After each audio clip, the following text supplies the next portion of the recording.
brother and sister. That's confirmed. Right. That was so weird. So this gangster and then Gina Gershon, and he's injured and they give a kiss goodbye. And I literally wrote down, are they together or what is it? Next scene, she's like, they killed my brother. And I'm like, you kiss your brother like that? Right. Like, it was just weird. That was weird. It was so weird. It was very strange. Meet Sara and Samantha. Two cousins obsessed with exploring the vast pop culture landscape, one recommendation at a time. In each episode, one clueless cousin shares real-time reactions as they navigate the twists and turns of a pop culture topic selected by the other.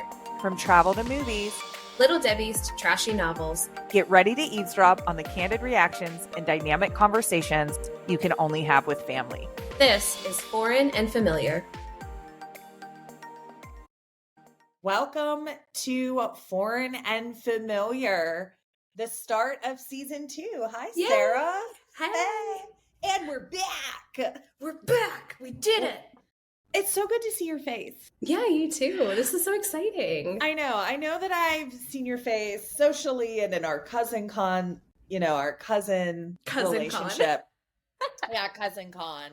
But, that's what we should call it when we see each other. It's cousin con. And exactly. We were able to spend some time over the holidays together. But I'm so excited to be back for season 2. And we just have an insane premiere episode, I feel like. We have an insane premiere and we have an insane lineup of things to talk about this season. So I am so excited today. Podcasting is always sweeter with snacks. Sara, this one I'm really excited to talk about because we actually have really gotten, if you're not following Faux Fam Pod on Instagram, please do because it's just fun.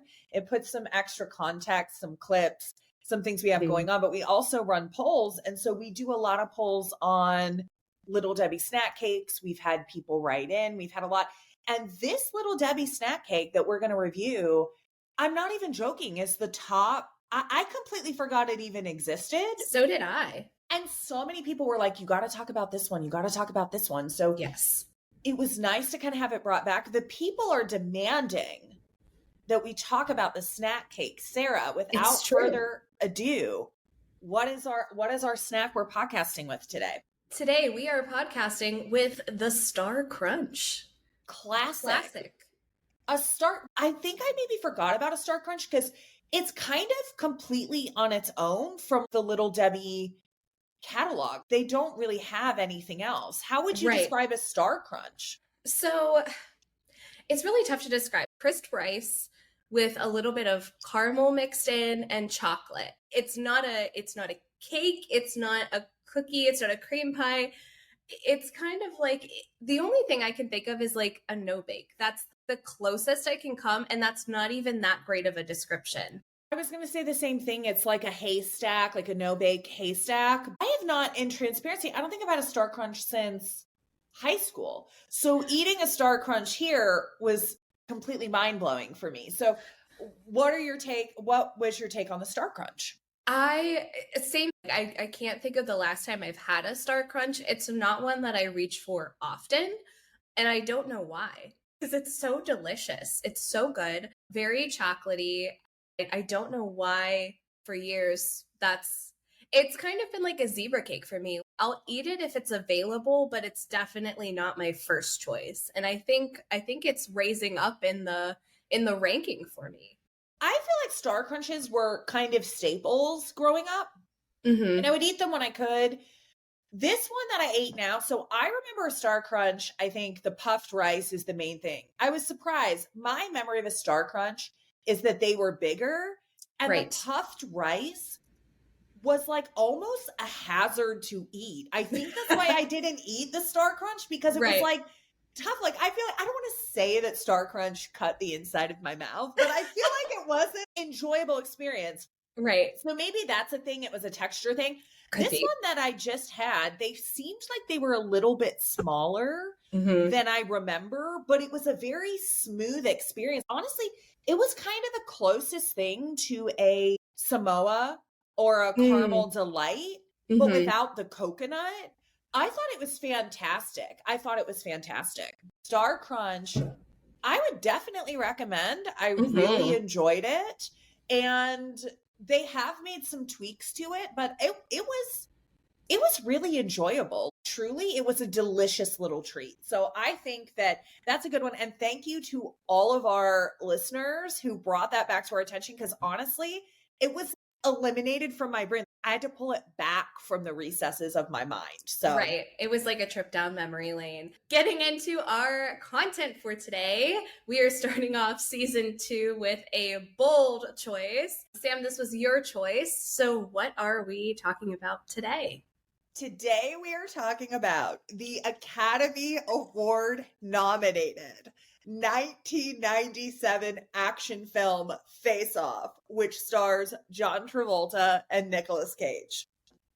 It's hard to even say that without laughing, but it is an Academy Award nominated film. So. Right. And it cracks me up that you said action film, because on Google and IMDb, it is listed as action / sci-fi / it has so many categories that it fits into. It really transcends the human brain's ability to categorize it into one box, right? A masterpiece like this is just, it's everything to everyone is how I would say. So yeah, that's a good way to describe it. All right, so let's tee it up. Why, Sam, did you recommend this interesting, all-encompassing movie? Why did you think I would enjoy this?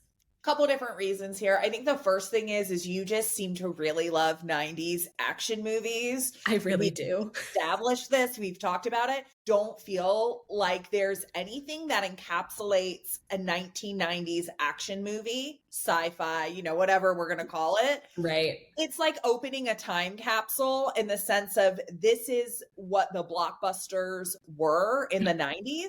And so I feel like you had not seen this. This is something that I had seen quite a bit. I think it came out when I was in high school. No, that's not true. I am not that old. It came out when I was, I don't know, in middle school or whatever. As I got into high school, I had watched it, but I hadn't seen it in about 20 years or so.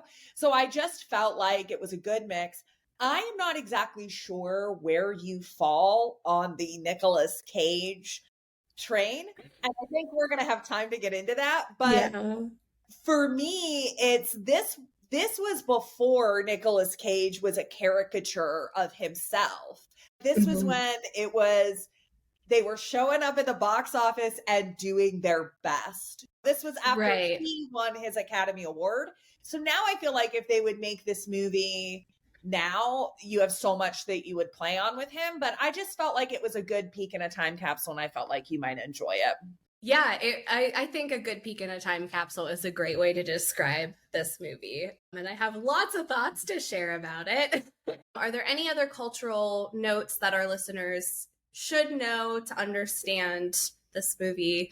So I would say, first of all, I think it's important to know that this movie was directed by John Woo, and John Woo had a moment in the mid-90s. He was a big heavyweight over in China, Chinese box office. He came over and he did a run of movies in the mid-90s for Hollywood, and he has a very distinct style, and that's something that we'll talk about. Slow-mo being one of them. This movie is so long because half of it is in slow motion, and I think that we're going to talk about it, but he's big on the slow-mo. He's big on the Mexican standoffs, which you get a couple of those in here. And so I want to say for him, he came in and he did a Jean-Claude Van Damme movie, and then he did 3 mainstream movies, Broken Arrow, Face Off, and Mission Impossible 2. Big action, helicopter, slow-mo. Now, after that, John Woo has disappeared from American cinema. So he has not been around. And in some of my research for this, he just released his first American film in 20 years, and it's called Silent Night.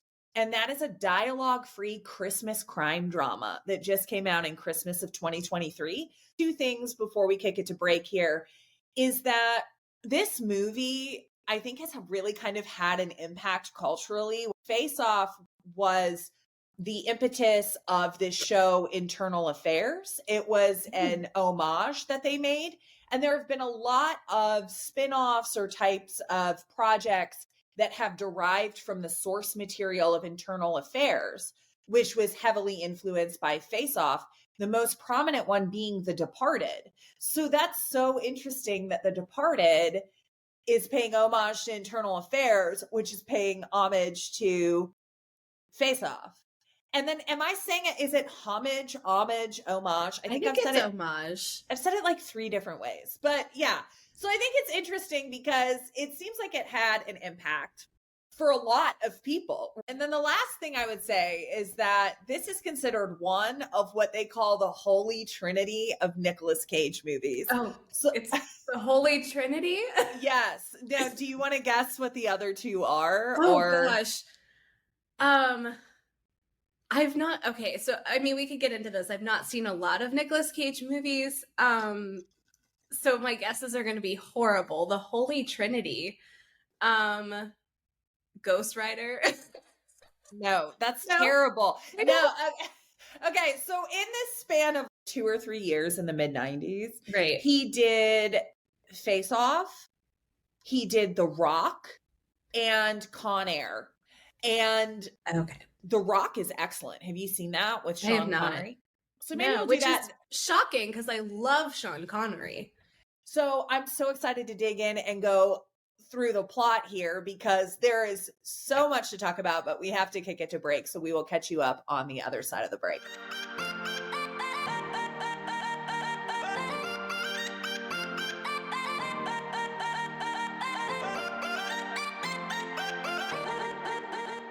All right, so we are back. We are ready to dig into the 1997 action sci-fi film Face Off. Sam, the first thing that I have to say about this movie is do not sleep on the opening credits because there is so much that happens. I started the movie, I went to get water, and I came back and cousin husband was like, we got to restart. And apparently I missed so much that happened with the plot. It was wild. I have a similar note. From the beginning, this movie starts. There's no slow wind up. It starts right from the beginning. What I find to be really interesting about it is that there's no dialogue for like the first 4 or 5 minutes of the movie. They do a really nice job of establishing the motives in silence. We get our first of many slow-mos in the opening credits. John Travolta's character is named Sean Archer, and he and his son are on a carousel at a park, carnival somewhere, and they are just, enjoying their day, and cut to Nicolas Cage in a gross mustache drinking out of a gross like the whole thing was just disgusting. I have a note here that it's the worst fake mustache that I've ever seen in my entire life. If he's trying to not be conspicuous and he's trying to draw no attention, he's failing a ton. I feel like that's a constant theme throughout this movie is I'm trying to not draw attention in the loudest way possible. Right. Like Jenny Slate and Jean-Ralphio in the Don't Be Suspicious. Yeah, the Don't Be Suspicious. That's the whole movie. Yeah. Anyway, he is hiding with a sniper rifle and he shoots John Travolta's character through the chest, killing his 5-year-old son. And then, of course, he is wounded in the process as well. That's what we got. And it's very stylized. It's in black and white. It's in slow-mo. They zoom into blood on the carousel horse and John Travolta's crawling to his son and crying. Motivation set. Nick Cage accidentally killed John Travolta's son. Got it. Here we go. Clear. Yeah. Not an ounce of dialogue. Again, you kind of see some of the action and the vision of John from the jump. Let's go. It's high octane. Yeah, we got a lot to cover in a short period of time. Let's get it done.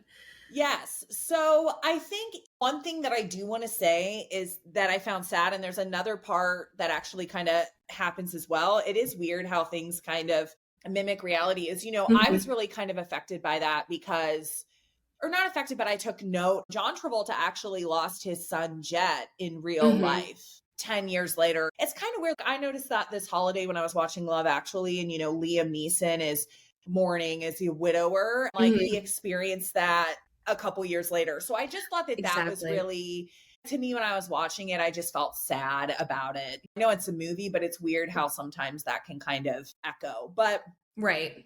Let's jump right into then present day. These next 3 minutes were my favorite part of the entire movie. It cuts to 6 years later. John Travolta's character is part of the Terrorist Investigative Bureau, I think is what it is. He does a lot of He does. He wears a lot of hats. Well, and it's exposition salad where he's like, we're the anti-terrorism group that's so covert that we can't get anyone to pick up our phone calls. It's like, okay, we get it. You're hunting terrorists. Like, we got it. Like, great dialogue there. We got it. So yeah, exactly. Yeah. So the important part, though, is that, yes, Nicolas Cage is setting a bomb in the LA Convention Center dressed as a priest.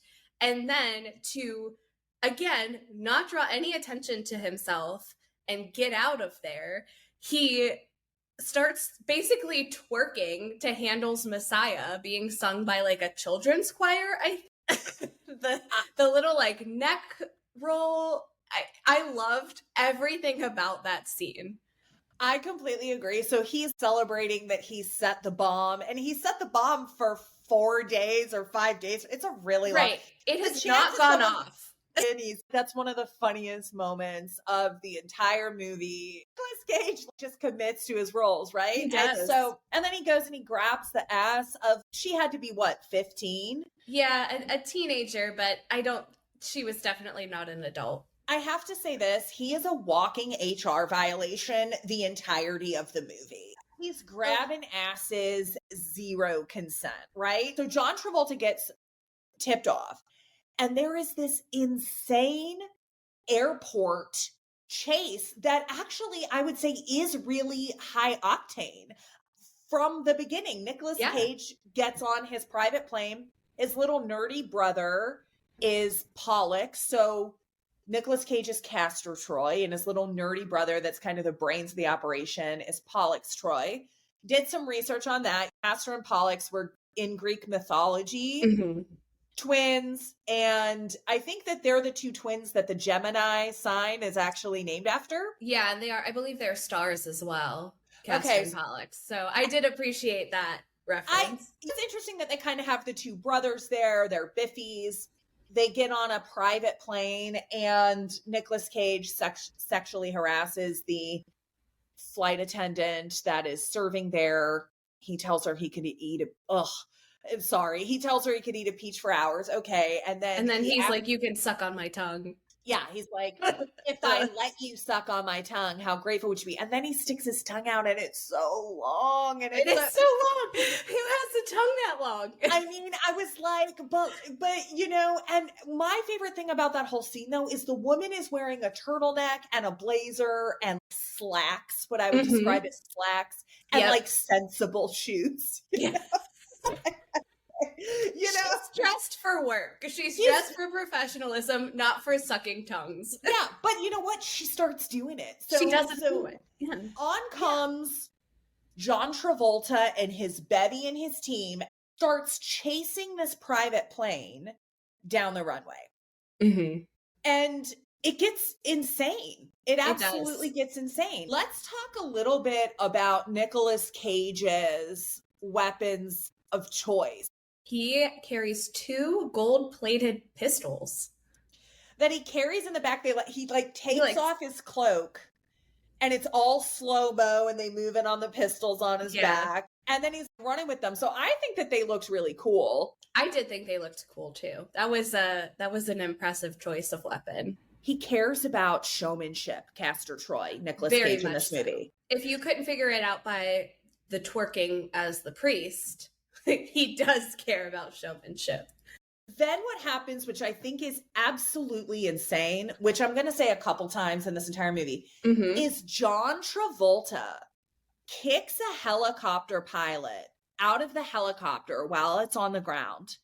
And then John Travolta starts flying the helicopter to chase Nicolas Cage's private airplane. The airplane is still on the runway, and John Travolta's flying the helicopter. Okay, so now he can fly a helicopter. He wears a lot of hats. Well, here's something that's really interesting. A study came out in December of 2023 where 52% of men who responded to this survey answered that they think that they could land a plane in case of an emergency. Interesting. 52% of men. John Travolta in Face Off is part of that 52%. Apparently.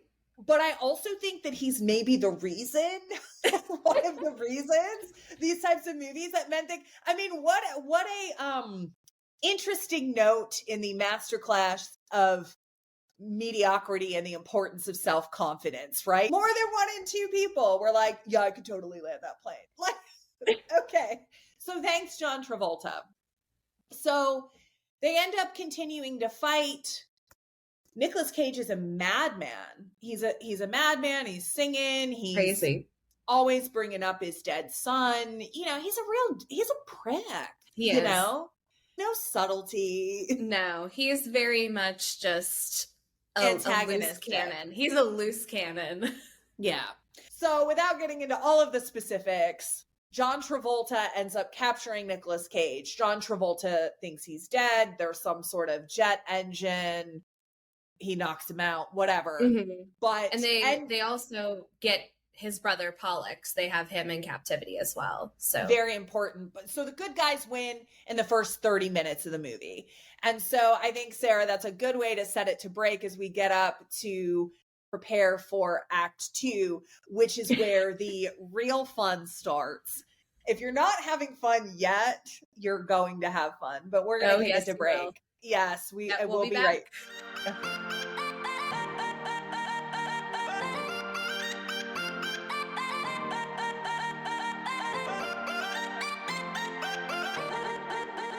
All right, so we are back. We are talking about the movie Face Off today. John Travolta's character has captured Nicolas Cage's character. He thinks he's dead. They have his brother Pollux, and now we get to kind of see Sean Archer, played by John Travolta. We get to see his home life, so we get to meet his wife, Joan Allen. And the daughter is played by Dominique Swain. She basically is a teenager that has not dealt with the death of their son. Actually, the entire family has never moved forward, you know, and that's the whole thing. Right. John Travolta and Sean Archer has dedicated his entire life to catching Castor Troy. And so he does this whole, I got him, babe. I got him. Our nightmare's over. I'm going to take a desk job. I'm going to stop being in the field. We're going to get our daughter back on track. So there is a little bit of a celebratory nature in the movie. Castor Troy's dead, to John Travolta's, Sean Archer's knowledge. Yes. And they find a floppy disk. Okay? They find a floppy disk. Literally, it's a floppy disk that has all of the details of the nuclear bomb plot on it in insanely elementary 1995 MS-DOS graphics. Yes. Okay. Keeping it classy. So they go into the jail. They try to ask Pollux, hey, what's going on? Because like Pollux is going to tell them, he's like, I want to see my brother. Screw you. Mm-hmm. So naturally, when you have a really challenging problem and when you take a terrorist that's planted a bomb that doesn't just freely tell you where the bomb is and what's going on, and you have anti-terrorism, you can reach everything, you come up with a very balanced, rooted, responsible, and completely by the books way to get the information and save the city of Los Angeles. Absolutely. Mm-hmm. Yeah. Totally sensible. And that would be to reveal to the main character, the boss, that the man that he thought he killed and has just been on a warpath against actually did not die in the jet engine fight. And so they take John Travolta there and they explain the most overly complicated batshit way for for them to figure out where the bomb is, because Pollux will only talk to Castor. Yes. Castor is a vegetable. So they come up with a plan that they are going to literally change faces. Not only change faces, they're going to swap their faces, which is disgusting. And they're also going to modify Sean Archer's body to look like Castor Troy. So they're going to take weight off, they're going to add hair, they are going to physically modify him to become another person. But the great news is it's all reversible. So if you were at all concerned about it, don't worry. They can turn him back. 10,000%. So you and I are on the same page as always. So essentially they show what I think amounts to a 3D printer making an ear. And so as Sara says, they have an answer for everything, which honestly, I appreciate that they even kind of, obviously we know it's far-fetched, at least they try. So they're like, we're going to laser the face off. We're going to put it here. They're like, liposuction works. John Travolta, you're a little paunchy. I think they specifically say, we'll get rid of those love handles. I think is the You're line. totally right, yes. They have that he's got a voice modulator on his larynx, and he's like, you can't let it get dislodged because the voice will be different. But I did want to say, and I was going to play the clip, but I actually can't find the clip anywhere. So I have in all caps, this is the most complicated explanation ever. So I'm going to read to you what the scientist that's going to do the procedure says to John Travolta to get him to get on board. Ready? Wonderful. Yes. With the new anti-inflammatories, healing takes days, not weeks. Your blood types won't match, but Pollux won't know that. Height difference is negligible. Skin pigment, eye pigment, both almost identical. We'll use laser shears for the hairline, micro plugs for body hair. We'll do an abdominoplasty, take care of those love handles. But that's all the easy part. Here's the real science. This is a state-of-the-art morphogenetic template. The inside is modeled on your skull. The outside exactly like Troy's. Then we fit his face on top. Not a replica, but the real thing. Then we simply connect the muscles, tear ducts, and nerve endings. The procedure is completely reversible. Okay, first of all, for listeners who have not seen this movie, I want you to picture Nicolas Cage and John Travolta side by side. I get that they used a mold, but their bone structure is not anywhere near each other. It is so ridiculous that they're like, who can we have to become this guy? Somebody who looks completely different and has a different shape to their face? Totally. Let's go with him. Well, and how they try to say it is like, nobody knows Castor Troy like you do. You know his brother. And it does get weird because it is like, I mean, Sean Archer is kind of like, why are you so obsessed with him? Like, I understand, but he's obsessed with him. And John Travolta's like, okay, well, if I have to do it. So literally, he goes and he says goodbye to his wife. He says he's going into the field. He doesn't know when he'll be back. And so they do the procedure. One thing that I think is funny to your point here is let's go back to John Woo. John Woo, a year after this, or maybe a year before this, I don't know, around the time, maybe a couple years after this, directs Mission Impossible 2. We all know that Mission Impossible, the franchise, is really big on the silicone masks that they rip off. So it's just so funny to me that the tech that works in the Mission Impossible franchise, which is just the mask and stuff, doesn't exist in the Face Off. No, Face Off, it's much more advanced. You take his face off. And like that's the thing at the end where they're like, oh, don't worry, it's totally reversible. And the part that was like, okay, so as we said, John Travolta's son gets killed in the opening credits of the movie, and he has a scar on his chest from the bullet wound.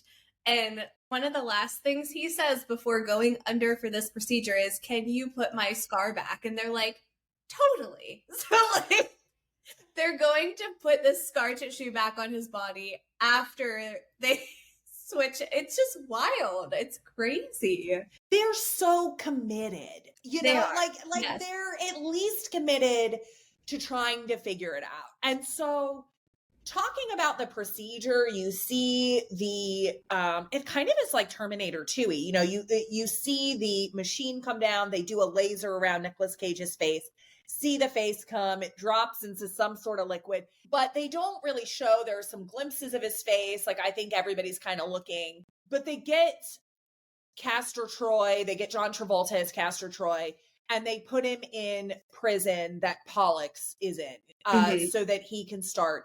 And the number one goal is go in there, get Pollux to tell you where the bomb is, and you can be home with your own face by lunch. Okay. This should take 24 hours tops. At this point in the movie, Nicolas Cage is on the outside, the bad guy Castor Troy, but he's really John Travolta, who is the good guy Sean Archer. It's challenging from an audio perspective to make sure.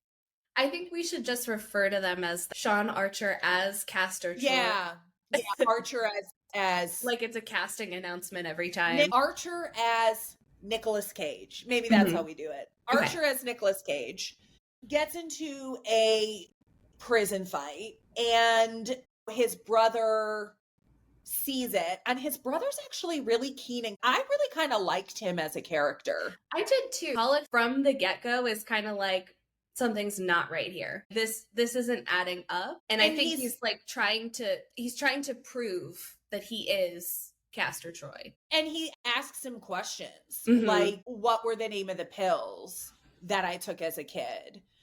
And then he starts watching him in the prison fight. In that moment where, number one, Archer as Nicolas Cage gets his ass kicked in the first part of that prison fight. So that's sus. Archer as Nicolas Cage has this look on his face like he's in over his head, and Pollux catches it. And Castor catches that Pollux catches it. So then he starts trying to act like Castor Troy. So there is some nuance on the layers here on Nicolas Cage trying to act and do his best impression of Nicolas Cage. There is some self-awareness throughout this entire movie. Oh, we forgot to mention the Operations Center is off the books. It's like Rikers. Or it's completely off the books. So the only people that know that you can do these procedures or whatever are the 4 people that do that. So let's go back to the off the books plastic surgery center where they're doing 3D printing in 1997. Of course. What happens there? Well, Castor Troy wakes up out of his coma without a face. Jolts up. And is like, whoa, something's wrong. Rips off his bandages. Realizes he has no face. And calls the doctor. Or forces somebody to call the doctor. The doctor comes in. And I will say this, Nicolas Cage is walking around, and I do think they do it good. They do these quick cuts where you can see red on his face without all that. Right. I think there's one part where you see a reflection of him, and I'm pretty sure all the makeup department did was paint his face red, because he still has lips and eyelids in that very quick glance, which I'm assuming if your entire face was cut off, wouldn't be the case. So I just think that they were like, red, everything would be red. No one will notice, but I was like, I'm going to pay attention to this. I think a lot of people were going to pay attention to what does the face look like if the face isn't on there. I think that that's an interesting point. I actually think they were really smart in how they did it, because to your point, it was never going to look anything but probably hokey or B-movie. Yeah. So really, I think that John Woo and them get around it very in an inventive way, where it's just really quick cuts. You never get a straight look. And then when you do get a straight look, it's a reflection off the doctor's glasses. And so I was like, exactly what you said. We're being critical of what the visual effects look like in the reflection for half of a second. That's probably the best that they could have done. You know what I mean? Right. Yeah, exactly. Naturally, John Travolta's face is just laying right there. They put his face back on. And we go back to the prison, and Castor and Pollux are having a little conversation where Pollux just openly says, well, I guess our nuclear bomb at the LA Convention Center is set to go off still. Sean Archer as Nicolas Cage is excited. He's going to be back for lunch. He's going to have his face back. It's going to be amazing. He's going to have his scar back. Everything's going to be great. They're going to thwart terrorism in LA. And be back to grieving by dinner time. It's perfect. Yes, back to grieving by dinner time. Yeah. Yes. So I love that. So, okay. I mean, I don't love that, but that's exactly like what it is. So he gets into a cell because he's going to talk to the people and be like, you can extract me from this. And I have a clip of the audio of what he sees as the door naturally in slow-mo. And walks Sean Archer himself. What? Castor Troy as Sean Archer? Who knew? The best parts of this movie, I think, when John Travolta and Nicolas Cage are together and playing off each other. Yes. And so I'm just going to play a little bit of the audio of John Travolta when he walks in and he knows he's got the upper hand because, spoiler alert, he kills every single person that knows that they've switched and has plans to abuse a government job. And I think he says very plainly, bone a lonely housewife in the suburbs. So let me play this clip real quick. You good looking. You're hot. It's like looking in a mirror, only not. Troy? Now that is between us, okay? But you were... In a coma? Nothing like having your face cut off to disturb your sleep. So there we go. Even in that clip, he's licking someone's face. It's true. I think that's his thing. I do feel like they do a good job switching their personalities and the way that they're portraying the characters, which is cool. So it gets to be fun once they start changing. But I will say this, it does feel like it gets a little bit long here. It does. In the middle, specifically on Nicolas Cage's side, he gets left in prison, as we've talked about. He organizes a jailbreak. He ends up making friends with some of the thugs in jail. He realizes that some of the guards in this prison are corrupt and kind of sees what it's like to be a criminal. He goes to Nicolas Cage's hideout, and it's basically like criminals have motivations and feelings too, I would say, is kind of over the next 45 minutes of the movies on Nicolas Cage's side. What would you say is on John Travolta's side over the next 45 minutes of the movie? On John Travolta's side, he is climbing the corporate ladder, I guess, through his government job, mostly by taking people out to get to that point. He is, as Joan Allen says later, living with her as man and wife. I have mixed feelings on how he treats the daughter, because he is like really inappropriate with her at first, but then he's also just kind of, you need to just move on and figure things out. Established earlier, she was having a hard time grieving the loss of her brother, and I think that he was kind of the first person who was just get over it in a way, like take care of yourself, let's move on sort of thing. It is weird. He definitely sees her pain, and he does have these moments. She goes on a date with Danny Masterson, who tries to date rape her, which again, this movie, so you got the one in the beginning with Jet Travolta, all that. Then he goes and beats the crap out of Danny Masterson because he's trying to date rape her. So that's twice that this movie, Sean Archer defuses the bomb. He's a hero. Everyone's thrilled about him doing that. He kills his boss, which then means he'll be able to take over his position and become the head of the investigative bureau. And he has all this power now and is totally planning on abusing it. Meanwhile, Nicolas Cage has swam the length of the Pacific Ocean to get out of the jail because, he jumps off in the ocean and they swims, Sean Archer is Nicolas Cage. So he goes to the hideout. But the one clip that I want to play here where there's no subtlety at all, he ends up taking drugs. And so what that ends up being is like 5 minutes of Nicolas Cage doing the most Nicolas Cage stuff. Like, this is the stuff that the caricatures are built on in the future, and the stereotype. He's got this silly grin on his face. He's looking at stuff. He's palling around with these guys, and they're talking about all the things they want to do to Sean Archer. So Nicolas Cage is saying what he wants to do to him, and it just becomes I mean, if you did a shot for every time they name the movie title in this, it's so but I'm going to play. It's going to be a clip here. Zero subtlety. Tiny surgery. I'd like to take his face off. Yes. You want to take his face? Yes. His face Oh.